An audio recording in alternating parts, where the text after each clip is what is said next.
iyong pagmamalaki bilang isang Pilipino sa pang-araw-araw na pamumuhay?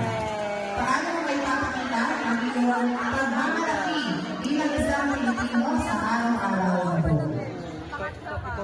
Kayo lang pagkamating. Maraming salamat sa napakagandang tanong niyo at sa inyo na rin mga hurado. Bago ang lahat, ako nga pala si Hans Justin Baha. Magandang hapon sa inyo. God is good. All the time.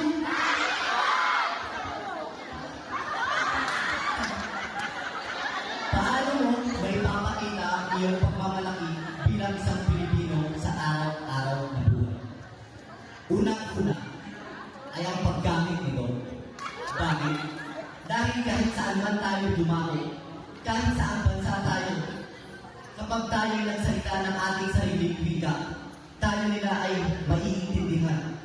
Dahil ang wika ay tumutukoy sa ating kultura o katauhan bilang tao sa individual. Ang paggamit ng ating sariling wika ay malaking pagtulong dito sa ating Pilipinas. Bakit? Dahil kasi tayo ay